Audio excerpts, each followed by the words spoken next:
Salam, saya senang sekali bertemu dengan saudara-saudara yang kekasih di dalam nama Tuhan Yesus Kristus dimanapun saudara berada.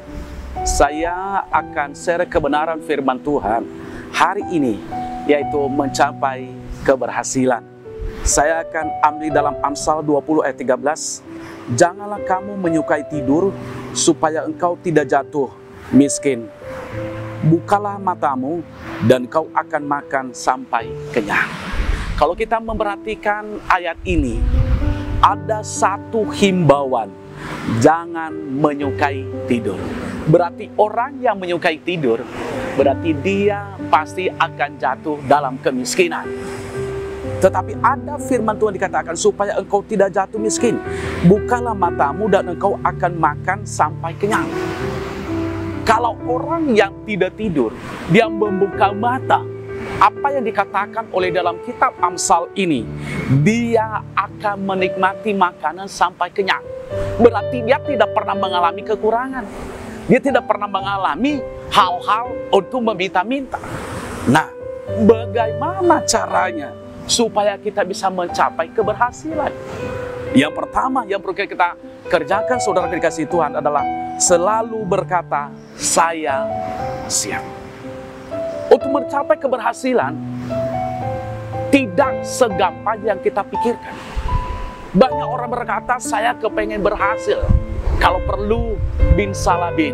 Kalau perlu dia seperti membalikkan telapak tangan. Tidak. Itu bukan mencapai keberhasilan.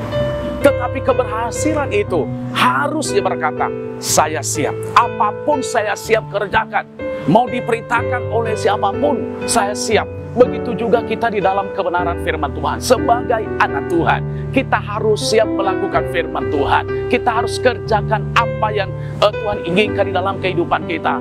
Saudaraku yang dikasihi oleh Tuhan, saya melihat di dalam Alkitab, tidak ada seorang pun yang berhasil kalau dia tidak berkata, saya siap. Saya siap. Makanya sebagai orang percaya, marilah kita siap melakukan segala perkara untuk mendapatkan keberhasilan. Yang kedua, selalu setia dari perkara kecil. Kalau kita mau mencapai keberhasilan, kita harus setia dari perkara-perkara kecil. Perkara-perkara kecil apa? Apa yang ditugaskan kepada kita, apa yang dipercayakan Tuhan kepada kita, kita harus setia. Jangan nanti kalau kita dipercayakan hal yang besar, nggak mengerjakan, nggak bisa. Tetapi kalau kita mengerjakan perkara yang kecil, di situ Tuhan akan berkenan kepada kita. Di situ kita mendapatkan keberhasilan. Makanya banyak orang sekarang, dia mau kepengen berhasil. Kenapa dia tidak bisa melakukan apa-apa? Maunya dia langsung atas. Nggak mungkin, nggak mungkin. Kita harus mengerjakan hal yang kecil. Saya akan berikan contoh. Nggak mungkin seseorang dia langsung boleh sarjana tanpa dari nol. Dia harus TK dulu, SD, SMP, SMU. Dan untuk bisa lulus SMU, dia harus mengikuti ujian.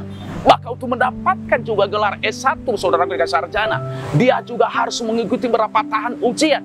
Nah, itu makanya kita harus setia dari perkara kecil.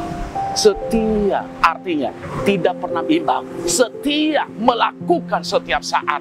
Yang ketiga yang perlu saya sampaikan kepada kita, bagaimana caranya untuk mencapai keberhasilan? Yang ketiga adalah selalu berkata, saya pasti berhasil. Kita harus selalu berkata, saya selalu berhasil, dengan bahasa iman. Ya. Kenapa banyak orang yang gagal?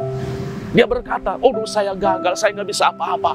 Tetapi sebagai orang percaya kita berkata, saya pasti berhasil. Kalau itu namanya bahasa dari sorga, saudara dikasih Tuhan. Kenapa? Bahasa tidak berhasil itu adalah bahasanya setan. Nah, kalau kita memiliki bahasa sorga, saya percaya usahamu apapun yang saudara kerjakan, apapun yang kau rintis hari ini, saya percaya diberkati Tuhan. Saya percaya saudara akan berhasil. Saya percaya saudara akan melihat mujizat Allah akan nyata di dalam kehidupanmu. Mungkin saudara hari ini orang berkata engkau tidak pernah akan sembuh. Saudara berikan saudara kesaksian sedikit. Ketika suatu saat pas masa COVID, saudara dikasih Tuhan, ada seorang anak Tuhan yang menghadapi masalah dalam kehidupannya, yaitu dia kesurupan. yaitu setiap jam 6 sore dan jam 12 malam. Apa yang terjadi, saudara kasih Tuhan? Saya ditelepon, saya nggak pernah ketemu orang ini, tetapi apa yang terjadi? Saya berkata kepadanya, hari ini juga engkau akan lepas. Betul, saudara dikasih Tuhan, dia dilepaskan. Dan hari-hari ini dia sudah menikmati berkat Allah. Dia sudah mulai kerja juga. Kenapa? Karena saya katakan sama dia, hari ini berkata positif, saya sudah lepas. Saya sudah lepas. Mungkin Bapak Ibu dalam kondisi yang sama. Mungkin kau sedang terikat dengan setan. Katakan, saya sudah dilepaskan. Mungkin kau sudah terikat dengan perzinahan. Kau katakan, saya sudah lepas roh perzinahan. Mungkin hari ini kau terikat dengan narkoba. Engkau lepas dari narkoba. Mungkin hari ini kau sedang merencanakan perceraian. Katakan, keluargaku, saya dan suami istri tidak akan pernah bercerai lagi. Tapi mari, kenapa? Ada kata-kata positif, yaitu kata berhasil. Bapak Ibu yang kekasih dalam nama Yesus Kristus, marilah kita belajar bersama. Mari kita melakukan kebenaran firman Tuhan. Kalau kita mencapai keberhasilan, kita harus mengerjakan, yaitu kita selalu siap. Kita harus setia dalam perkara yang kecil. Bahkan kita harus berkata, saya pasti berhasil. Sukses saudara, Tuhan Yesus memberkati. Amin.